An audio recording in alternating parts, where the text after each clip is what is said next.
Hello, everyone. News sources. Please, can we focus on the news? Yes, Zelensky had an interview in which he talked about the phone call he had with Donald Trump a couple of months ago before anybody gets excited about it. So this time, Trump apparently didn't try to blackmail Zelensky into, digging up dirt on Hunter Biden. And the two of them walked away in relatively good mood.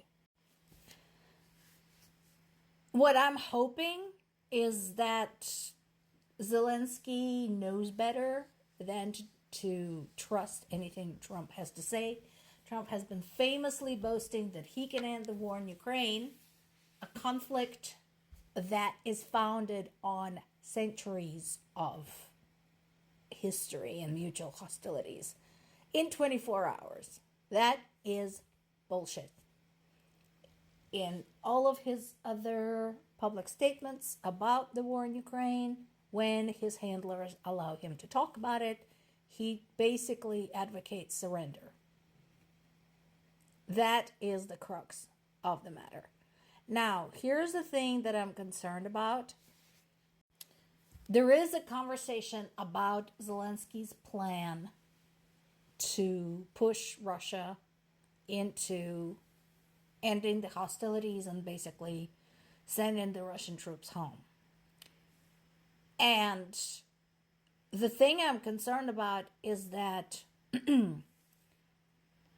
Zelensky said that as soon as the plan is solidified, he's going to share it with both U.S. presidential candidates, to which a lot of political experts replied, do not share it with Trump, because the moment you do, it's going to end up on Putin's desk. And I agree with that. So, as of right now, we're having conversations with Anthony Blinken. We're having conversations with the UN General Assembly. We have conversations with U.S. ambassador and so on and so forth. But understandably, the details are not revealed. And I don't think they should be. Because what kind of an idiot would share the details of his plan to end the war with the people who started the war in the first place? We have an update on the group of Indian men who were hoodwinked into fighting as part of the Russian army in the Ukrainian front. Some of them are coming home. Obviously, a lot of them have some horror stories to tell. And my point in all of this is, why did you believe them? Seriously?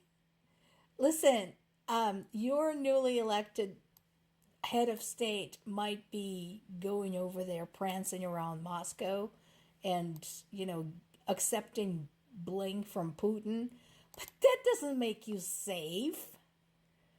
Use your freaking head. Do not go back to Russia. It doesn't matter what they promise you.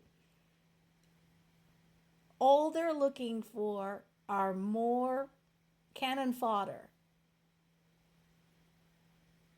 to throw at the Ukrainian front. So, and this is a message not just to people in India, this is a message to people anywhere in the world.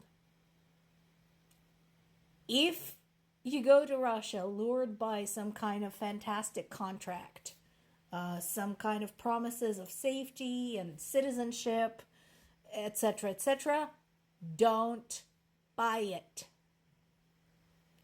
You will be sent to the Ukrainian front, where most likely you're going to turn into a sunflower.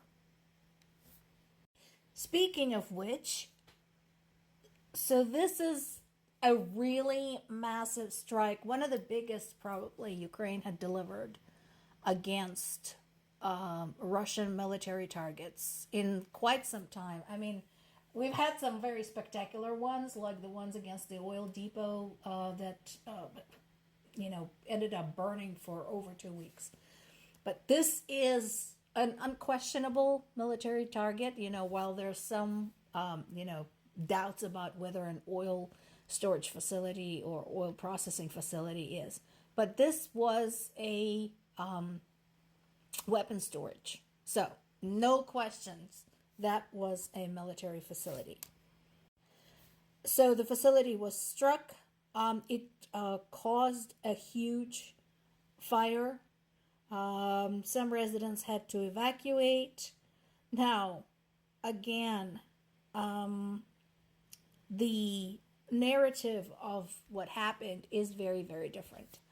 I actually watched the interview with the mayor of the town of Torapets, where the military warehouses were located.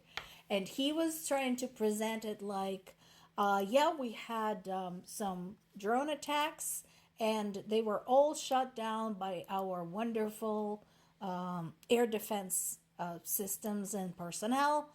The ironic part about it was that even as he was giving the interview, even as he was speaking, there were explosions in the background.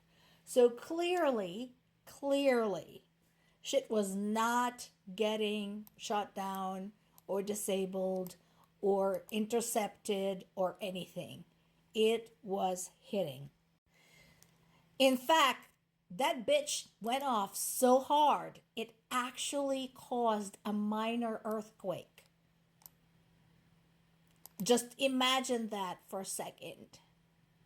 I get that, it was only a minor one, but still, it was actually felt by people living in the area. And again, my question to the Russian government, who claims that they're fighting this war for the well-being and happiness of all the Russian people, you have this small town where you have a major military storage facility. You know what's going on. We've had a series of strikes against other military service facilities. Why didn't you evacuate people from the area if you care so much? I'm just asking. I'm just curious.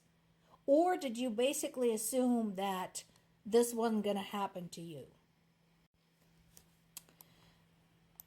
And again, Russians may say what they want about intercepting Ukraine's attack, but you can't kind of argue with satellite evidence because, first of all, like I said, we had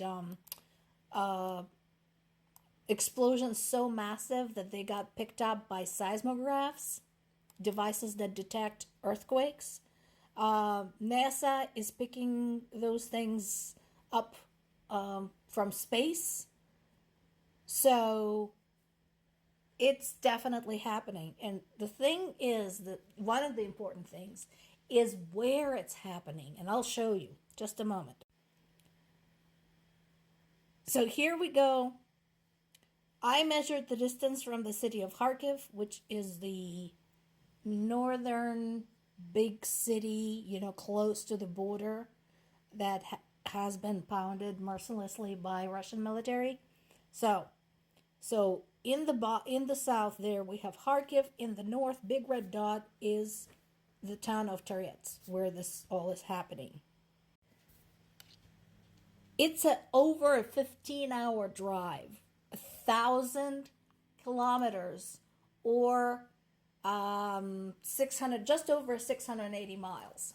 So it's not close. It's not just across the border.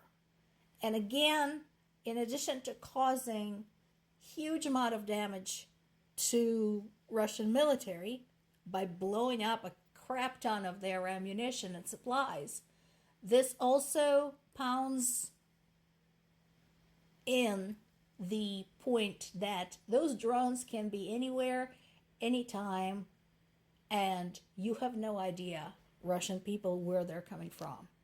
End this war, and it all stops.